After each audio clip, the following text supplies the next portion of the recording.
Hello everyone here, and hello everyone in our virtual audience. My name is Amanda Coulong with TechZulu.com, and I'm here to present to you a panel by Flurry Mobile.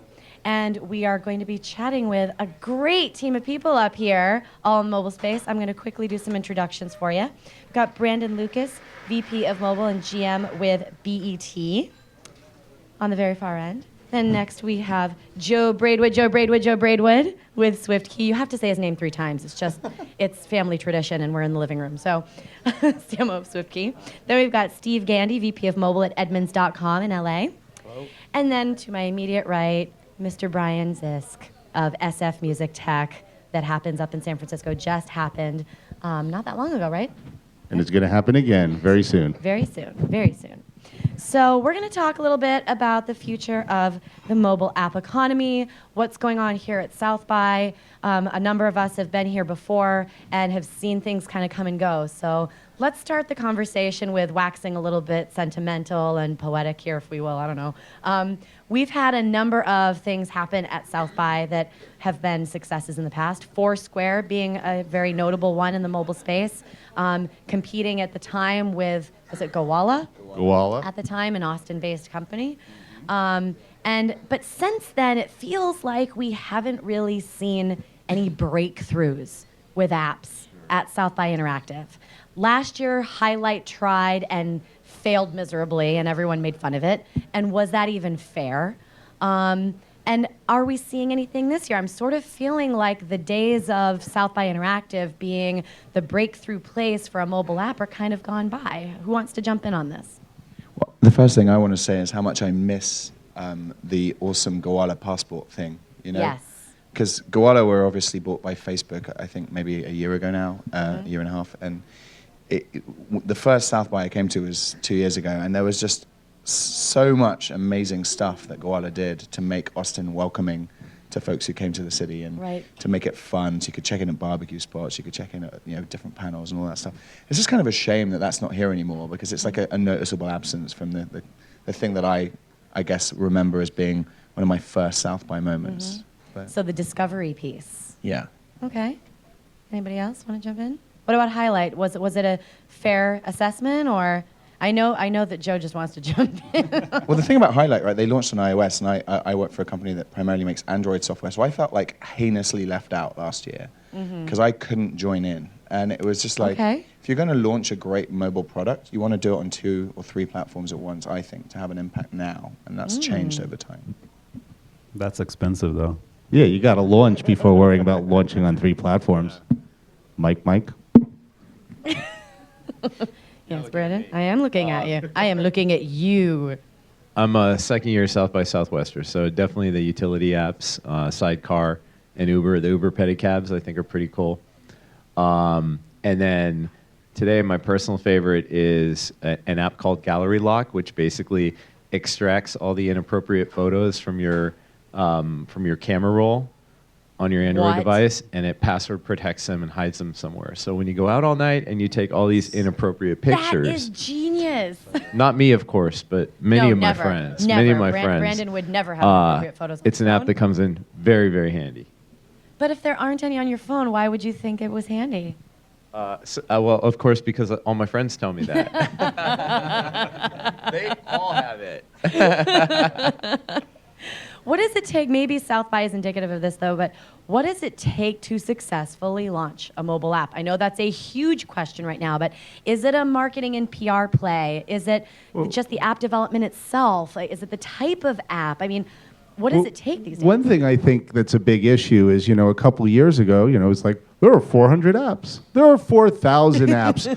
I don't even know how many apps there are now. And when you get in a space that's so much more crowded, it's much harder to stand out. I don't even think it's really a reflection on South by Southwest per se, as the overall ecosystem. It's like, how do you break through the noise? It's like, and that's something that I think everyone's dealing with. And it's not just like, which of the 4 location services do you want to use? It's like, which of the 40,000 location services do you want to use? And as everything gets more and more fragmented, we tend to aggregate around the services that all our friends are on the Facebooks and the Twitters and maybe even the Foursquares, because, you know, as there's just so much diffusion, you know, the long tail only works for the stores that are selling all the long tail apps. Definitely doesn't work for the apps itself. I mean, I have to say that I think that it's the wrong question to ask now. Okay. I think that, you know, apps were a thing that were extremely trendy maybe 2, 3, 5 years ago. Right. Now we're in this whole new trendy era, which is the Internet of Things, right? Mm-hmm. And so the question isn't what's the killer app, it's what's the killer product. And definitely, and we were talking about it earlier over lunch, the killer product is Leap Motion, right? You know, what they're trying to do with, you know, reinventing the interface that you interact with on your computer or your TV or whatever it is. And that's one of the killer products. And the only other thing to say, I guess, in relation to apps is the only app that's had an impact that I've noticed this week has been Bang with Friends, right? And that's not even a mobile app. Thank you. Has it worked for you? Still waiting for a reply. Bang with Friends. There's also Drunk Spotting. Has anyone checked out Drunk Spotting yet? That was on Startup Bus. And literally you take photos of your drunk friends when they're passed out, and rather than be mean and take the Sharpie and actually write something on their forehead, you post the photo, and then anybody can use digital tools to write what they want on your friend's photo. But the thing about Bang with Friends is that it's just like, it's not on mobile. It's just a Facebook app that's kind of funny, and well, actually it kind of sucks if you try and use it. Like, it hasn't really gone well for me. But like, you know, the point is that that's the thing that's broken through. That is the thing that people are talking about. It's not about mobile tech. It's not about a killer app. Mm-hmm. I feel like that era is gone. Okay, all right. You know, there's, I'm thinking about Archive. I thought you were going to start talking into your beer. That has been happening a lot these past 18 hours or so, with a short respite early this morning. So Archive, I think they presented at the App Show in LA. Yes. It basically allows you to take photos of all your kids' art and compile it in an app, and then you can print out photo books and stuff like that. So you don't feel so guilty if you throw away some of your kids' art or put in the garage, stuff like that. So they built the app actually for, you know, like they hired a developer. It was like $20,000, $30,000. I think they did in like a month or two. They did it really, really quickly. And that's awesome, you know, just get a minimum viable product out there as quickly as you can without spending a ton of money. And then they started getting pickup in some of the, you know, the national news shows. Mm-hmm. And that really got them a lot of exposure. That's gotten them on the radar of Apple and Google. I don't think they've been featured yet, but you know, they have a really differentiated kind of niche product, and then they've been working angles outside of just trying to get Apple to feature them or just trying to buy, you know, promotion within the app ecosystem. Right. Yeah, I think that's a good point, is really solving a customer problem. I remember when they presented, they talked about, you know, talking to moms and figuring out what is that unmet need that's out there, and figuring out, is there something to it? And then, you know, building a prototype. So, you know, getting back to what, it's not about what, you know, a device or this or that, but it's really about solving real customer problems. Having something that's cool too that people want to write about. Yeah, that's why I don't even think it's the product. I almost think it's the use. Yeah. Like, I mean, everyone was like, a couple years ago, GroupMe. I mean, and I never used it, and now I'm on like 6 lists this year. So I don't know what it is, and I don't even think it's the GroupMe product. I think it's the fact that everything's so dispersed that how do you connect with your affinity group? How do you, you know, make sure you can get into the parties? How do you? So a lot of it is the use, and then really the products kind of move to connect to the use. The thing I think, though, is that there's South by syndrome that kicks in too, right? So the first time I ever used Foursquare was here, and then I got on a plane out of Austin, and I didn't use it for 3 months. Mm-hmm. And I think that's the other thing that we really have to challenge ourselves on, is like, to what extent are these products genuine? Like, what are they genuinely going to do for real folks in the real world versus what are they going to do for a bunch of nerds on spring break? And Don't you feel, though, that that's the case in general, though, when you're in places like San Francisco? A lot of people are building things for each other in San Francisco that don't necessarily translate elsewhere. I mean, that's just a lot of nerds at work, right? It's the same ecosystem. Yeah. It doesn't reflect the real world. All right. We're also at a place now where there are a number of apps that have been out for quite some time that people do use on a regular basis, and they're gathering massive amounts of big data. Everyone is talking about big data. Why, first of all, but also, what can we, as the people developing these apps that have these data sets, what can that be used for now? One case in point, Waze, if you guys are familiar with Waze, it's crowdsourced traffic, a traffic app. They've done phenomenal things with their application beyond just giving you directions. They're using that data to also help with things like, when there was the hurricane on the East Coast most recently, they were able to work with the government to say, here's the gas stations that are open, just based on their data set. So what can we be doing on a responsible level with the massive amounts of data that we're gathering? How can we use that now beyond just the basic use of the product that we've created? We can find the subversive people and hunt them down. No, I mean, Brian, we talked about this before the panel.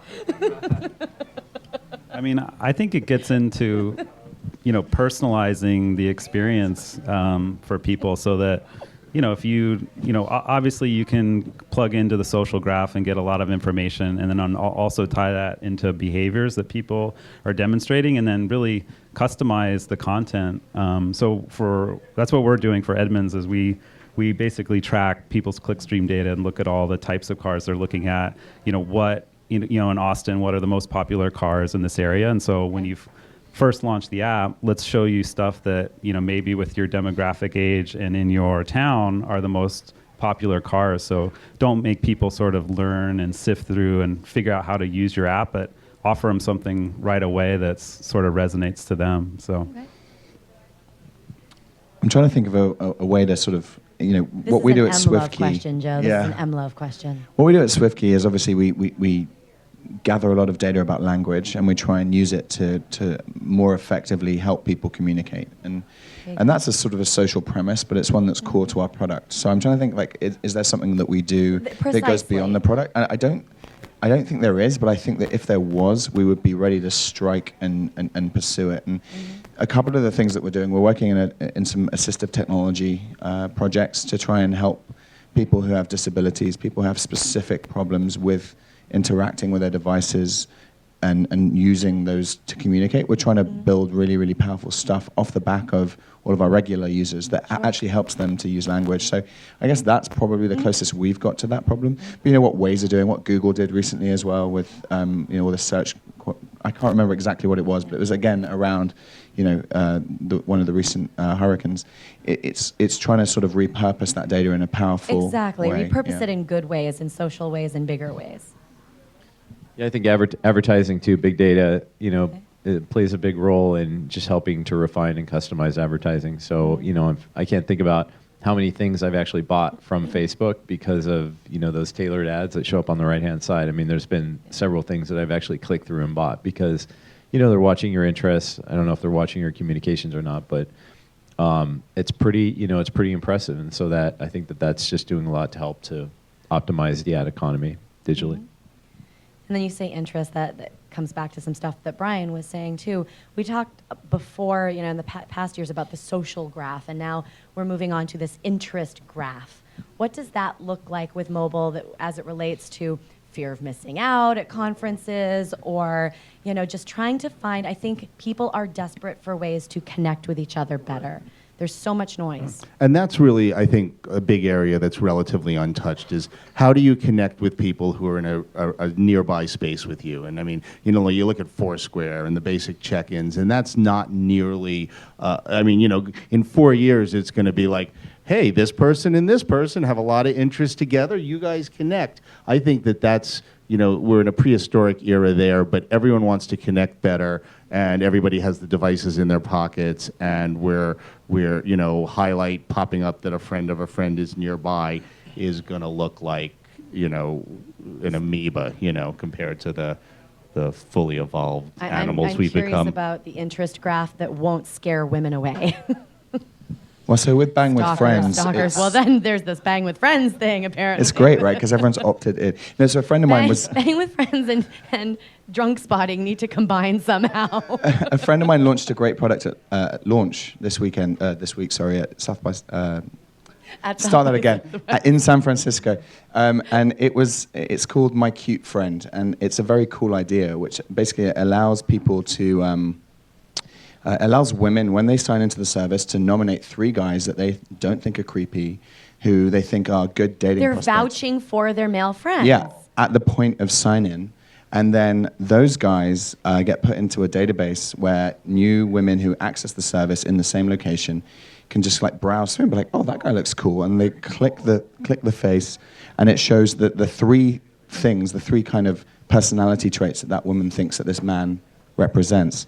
That is onto something, being the female Yeah. on the panel, because I've had conversations with so many people who've tried to get me to use dating apps that But- they've been building.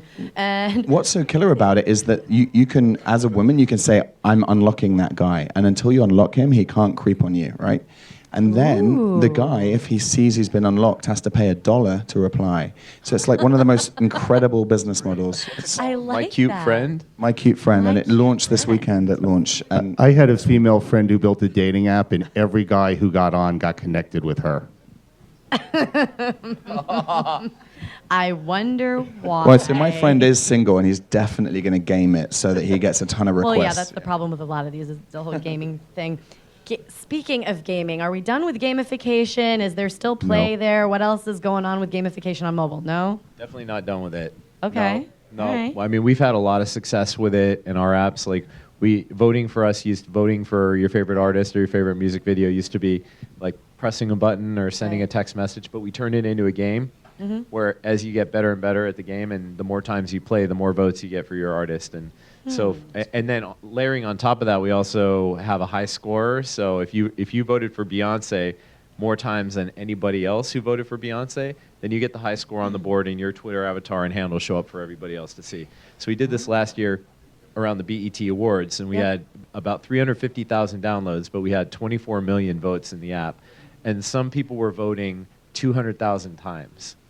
What? Yeah, Is that even and it's- possible? And it's Or are they doing I mean, they're click, doing click, it not. click, click, click? It's like they're flicking these discs at a moving target, and you can like flick them really, really fast, so you can rack up like 20, 30 points in a 15-second session. But you know, it's this combination of okay, I can be influential and I can have a lot of fun while I'm doing it. And I can hold a beer and my phone and a microphone all at the same time.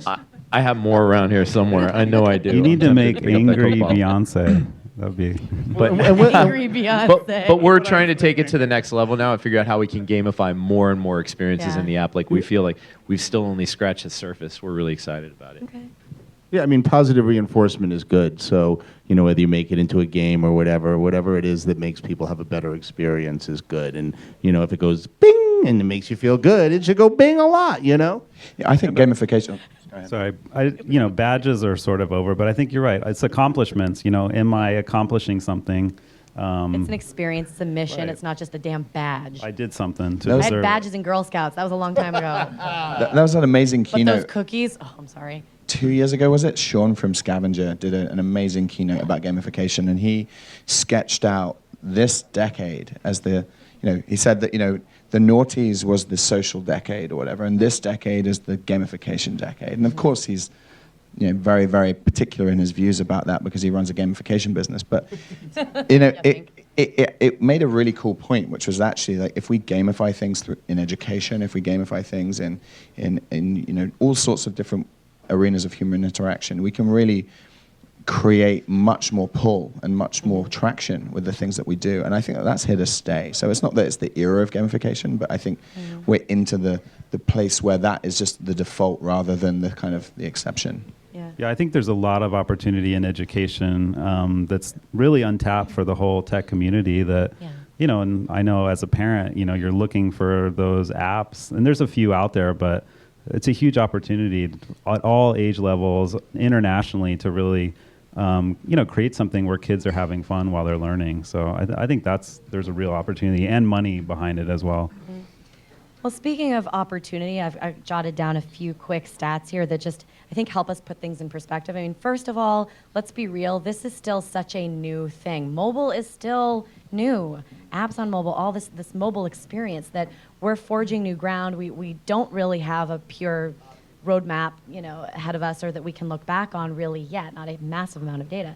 There are 1.2 people on the planet 1.2 billion people on the planet that have smartphones and tablets. Stop it. There's 7 billion people on Earth, and 85% of the world's population still doesn't have a smartphone. So when you really think about it, someone in this room could still start a mobile company today that would end up with a bigger market share than Google, Apple, and Facebook combined. So as we sit here and we talk about there are so many apps now, yes, there are, but 85% of the people on this planet do not have a smartphone. What can we be doing for them? So just to put it in perspective. I'll let you go first. I just still find it amazing that Nokia is a better known brand in India than Coca-Cola, right? Exactly. And that's not because they make Exactly. smartphones, it's because they make feature phones that are cheap Mm-hmm. or even Mobile worse first. than feature phones, just mobile phones, I guess. Mm-hmm. But yeah, that's something that's really cool is that, I was at Mobile World Congress last week, and one of the things that really struck me was how much of an impact the developing world is getting from mobile technology, because they don't have to lay cables. They don't have to worry about all the logistics. They can just set up, cell towers. They can just build incredibly powerful businesses off the back of wireless. And that is something that I think is still a very embryonic thing for humanity. And the fact that the majority of the people in this world don't even have a smartphone that is capable of apps kind of Right. says that, right? They're going to come up with something that's cooler than apps. Why should I download that when this can do this automatically or whatever They're it just is? way to leapfrog. And that's where you go into the kind of the whole age of context and the interest graph, because I think that one of the things that doesn't really make sense is that you have to speak with your friends in a social context before you figure out what apps you need. And why should you do that? Why aren't the apps tailored to you based on who you are? And it's that kind of direction we're going in, I think. Yes, Brandon? The words are not coming out today.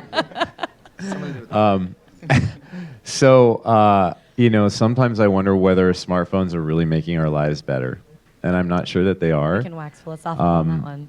And I was in Colombia last November, and we were in Cartagena. It was late at night, and in this plaza there were a bunch of kids, like 10 or 15 kids, like playing soccer, in this like concrete plaza with just their shorts on, no shirts, and no shoes, and all they had is the ball. And, no one, especially kids, don't really have cell phones there. Like they're these cell phones that people will rent to you to make a call to somebody, but they lead like very, very simple lives. And I kind of remember how it was being a kid when you had all this time to yourself and you really got to focus on engaging with your friends like face to face and just being in your own mind and thinking about stuff.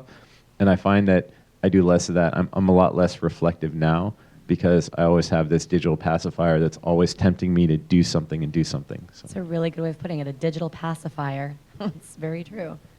Even on the flight out here, I was getting ready to board on Southwest, and that first row of seats, I'm getting ready to step onto the plane, and every person was just sitting there with their head down, doing this, and I just kind of had a freak out moment. I thought, wow, they're not even talking to each other. They're all just sitting there like this, like drones, and we're the ones in the business. But is it always a good thing? I don't know. Yeah, I mean, Right. it's wow, you really brought the room down, Brandon. Bring him back up. You can do it.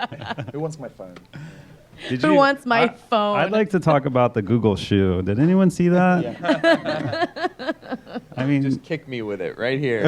Oh my word. I think it's going to actually enable you to walk someday. So you don't even have to, drive your car, and it'll walk you around too. So progress is happening. So Well, that's why Google Glass is cool, right? One of the things that I've noticed, especially at dinners, is everyone just is like this, looking down at these slabs of black slate.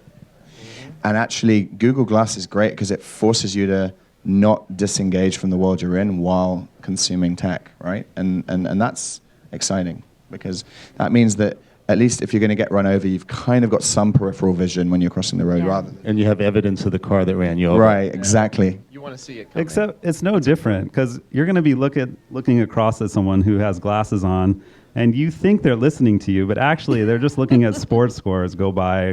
Or they're just feed. using Bang with Friends, and yeah. Oh my word. Let's I don't see know if how it's many any times better. we can fit in Bang with Friends. Well, I love these little it's the trend devices. app. Do any of you other carry these little like health devices to, this is a Fitbit? I have a Nike Plus fuel band, but I always used to forget to charge it, so Oh, it just yeah. got really annoying when it would run out in the middle of the day. Charging, that's the other thing. Where are we with charging with mobile? Does anybody have a new fun device that's working better than carrying extra batteries? I mean, Something I have a to solve phone this. that can wirelessly charge, but I just never really understood where to buy the charging mat for it. You know, I haven't really even thought about that premise, you know. You know what I don't understand is why aren't there charging cables everywhere you go? You know, like why aren't they at every restaurant table or in every coffee shop, like when you sit down? I mean, we all run out of juice all the time. Like, it's such an They'd easy have to have, solution. like, I don't know 3 why on they We're never every do that. table. consuming, but there's no one They'd really have to have 3 stepping on up for every that. table for one There you for. go. Yeah. All right, does anybody in the audience have any questions? Anybody? Put down your phones and Put down your phones and ask a question. Pick Did up your anyone see beers. anything really, really cool in the last 3 days? Like I've been in like We've a been using convention hall. Vine. and- Vine's been fun. Yeah, for us. Vine's cool. Vine's a fun one. That's been our go-to. There you are. See, we've been talking about you. There's been 4 or 5 companies that have been talking about brokering relationships between brands and digital influencers, and actually monetizing that idea. Do you believe that is a worthwhile thing to monetize, and if so, how? Ooh, productizing relationships between brands and digital influencers. when you say worthwhile for who, that's a big question. Yeah. I mean, because there's this whole world of like, you know, measuring your ROI and, you know, and it's like, Sure. for those people, it's really important, but for most of the world, no one gives a shit. Would you make a decision based on somebody you follow on Twitter or Facebook, or does that go into your considerations? Sure, all data that comes in affects a decision, of course. But like any advertising, if someone knows that that's, you know, a promoted thing, a sponsored tweet, so to speak, is that any different than seeing an ad in a magazine? You know, people are at least savvy enough, I think, to understand, or at least they see that something's sponsored, then it's like, oh, well, they were paid for that. Or they paid for you to see that. Yeah. I mean, it's kind of like the old celebrity gift bag, you know, at the Oscars where they would give you these products for free because then you would wear them and all your fans would see them. And I think that, you know, when you reach out, like look at clout scores of influencers and then try to give them, you know, some kind of premiums or free access to airport lounges or something like that. I mean, it really just seems to me to be an extension of something that smart brands have been doing in business for a long time. There was a question over here. You guys haven't really touched on monetization at all. Do you see ad notices being dominant there, ad purchases? What's next there? Or newer apps that are trying to get on the market? What's next in monetization? Well, the fact that it still takes 20 minutes to download your first Google Play app, because you've got to go through so many hoops to enable your whole billing. If that's only if you don't have a carrier that has it seamless. But like that friction that still exists, I think, is one of the main problems. Apple have been good at trying to solve that, but I feel like it needs to be kind of uniform across all mobile in order to properly allow folks to monetize. And so it's those friction points that I think really need to improve. I think you know I think it totally depends on the product, the way you monetize it. There was an interesting article in the Wall Street Journal last week about $1,000 apps, and there's a handful of apps out there that are actually the limit in iTunes is $9.99.99. You can't have one more than that. But the gist of the article was if you create a product that's specialized enough that there is a market of people out there, and whether they're doctors or pilots that need this type of information. So I thought that was pretty interesting. And now developing a product like that is not simple, and you have to have a large investment. But I think there is some promise there. The more that apps begin to sort of integrate big data and all the signals, and you really have something that is customized for you that really solves the way you get through your daily life, whether it's getting groceries before you go home or making reservations, and avoiding you to have to open all these different apps. I think that's sort of where I see a lot of things going, is apps really integrating. Like with Open Table now and Yelp, you can go right in and reserve a table. Those types of integrations I think are really cool. And the more we see those things where it's in Google now, where you don't have to open 30 apps in a day. It's like 2 or 3 apps, but they're integrated in a real meaningful way. Yeah, the folks who benefit the most from great apps are the people who sell the hardware that they run on. Yeah. I mean, you look at it, this is mobile, but I come a lot from music. And, yes, iTunes, it's, the biggest online store. And what does it help you do? Sell more Apple hardware. And it's really the only way they were able to build it, because it wasn't the money that they make off the songs. It's really, it's not the money that the app makers make off the apps. It's really how much more hardware you sell. Can I give you a three-pronged answer? Now that my brain's working again. He needed to recharge.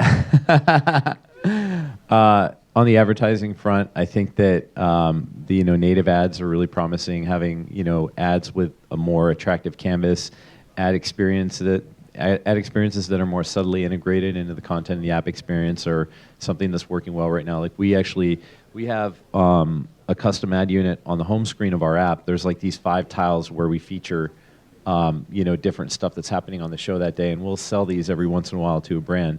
And those are, there are times when those are selling out better than banners for us. So we're seeing a lot of demand for the custom ad units.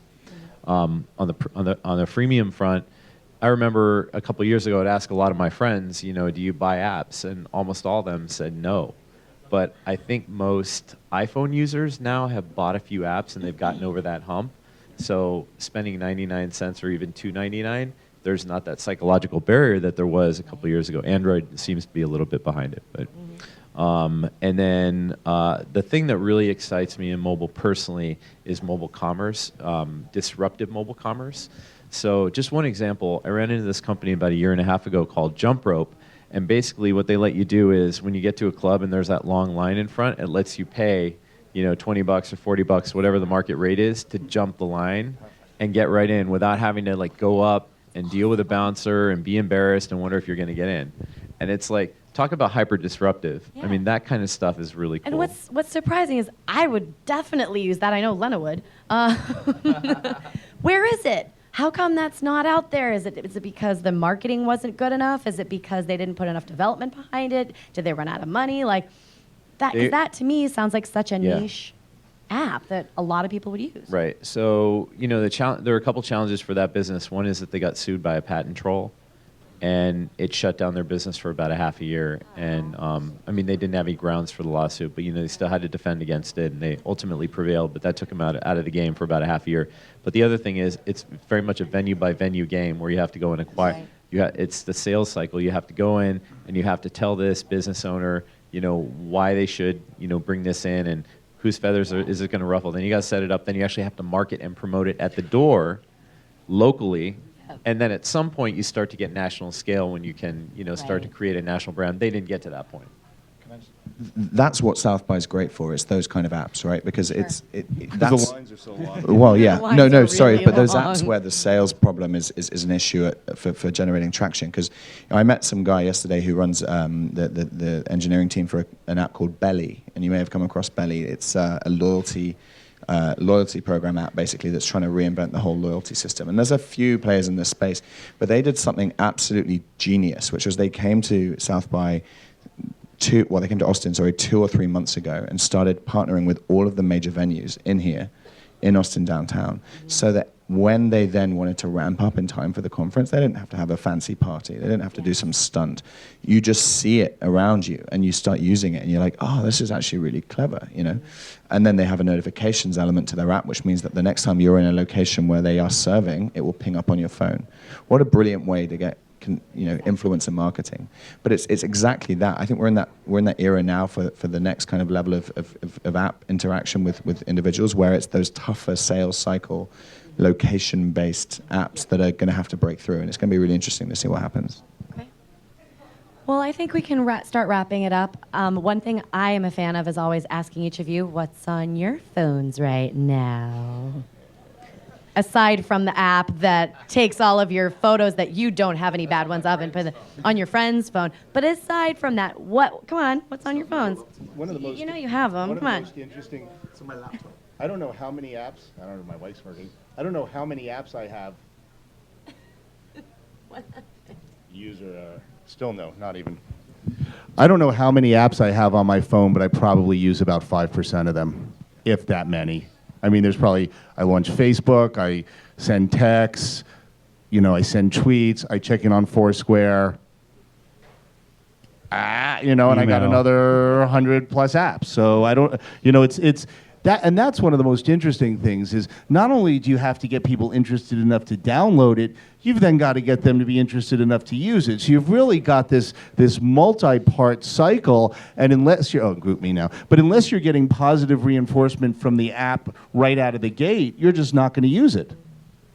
That's a very good point. I mean, we all see it works for me. It just doesn't like you're you anymore. better than I am. But yeah, so I mean, everyone organizes things differently. We all have tons of apps that we don't use, but then we have some that we do. So we've got utility apps, we've got our social apps, I've got music, photo, video, travel, all sorts of things broken out here. What apps are you using now? Like recently, what are those hot button apps you've got on your phones? Go, Brandon. Apart from the usual suspects, Apart from the one that you're Facebook, not Gmail, actually using. Instagram, and that, that's right, that unmentionable. I use NPR News quite a bit. Taxi Magic to order cabs when I'm in the Bay Area. Let's see, SMS Backup to back up all my text messages, and Gas Buddy. I use a lot. Gas Buddy in LA. Gas Buddy in LA. That helps in LA. And I do wish I could get Google Wallet off of my phone, but I don't know how to do that without rooting it. So, Joe Braidwood. I think the coolest app that I've started using recently that's not an obvious answer is the Why Things Health Companion. So I have a Why Things scale, which is this awesome thing you get on it and it like syncs into the cloud. And it really forces you to think about the bad decisions that you might be making at South by, I just went to the Salt Lake barbecue, so I'm having a terrible day. But like, it's just like those kind of tools that kind of gamify your achievements in terms of health are so powerful, so awesome. They're here to stay. And there's another one called like MyFitnessPal, Runkeeper. Yep. All of those apps I think are just really, really awesome because they just allow you to actually have a real insight into the decisions that you make on a moment-by-moment basis and what their impact is over time. Yeah, I was thinking there's those, the apps that you use all the time, but then there's those sort of specialty apps and Right. like Hotel Tonight, but it's only when you're traveling. They're Downcast. I mean, that app is awesome for getting your podcast down, and it's simple. It just does things for you.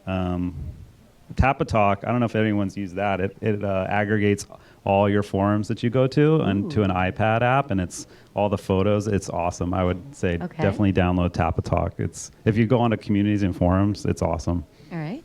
But yeah, things like Hotel Tonight or Uber or anything that help affect your real life experiences and make those better. Those are pretty cool. TripIt is awesome for coming to conferences. If you travel, if you live out of a suitcase like I do, it's just organizing your itinerary is such a pain in the ass, and it does it for you. Yeah, Yelp. I mean, there's a lot of good ones. I have a fun one. It's called Voice Plus. So as a journalist, especially when I want to interview people that don't want to go on record, I can actually interview them with Voice Plus and then change their voice and save it and send it to myself. So it can sound really creepy. It can sound like they're underwater. It can sound like a robot. Wow, that's really interesting. Can we hear it? You want to try one? Let's make Brian do this. Let's make you sound like a turtle, Brian. Here, say something. Hi, my name is Yordle. My name is Yordle. That's cool. Come on again, ready? Hi, my name is Yordle. I love this app. I'm downloading it right now. Voice Plus. Anyway, there we go. Last minute thoughts. Anybody else? Any questions? I think we're good. Mobile is alive. Mobile is taking off even more. There's so many opportunities in mobile. From Joe's favorite, here to Brandon's favorite that is not his, to Brian and Steve. Round of applause for our wonderful panelists, Brandon, Joe, Steve, Brian. I'm Amanda, TechZulu, and this has been a wonderful, wonderful afternoon. Thank you, guys. Thank you. Thank you very Thanks much. to the audience for showing And thank up. you, Flurry Mobile.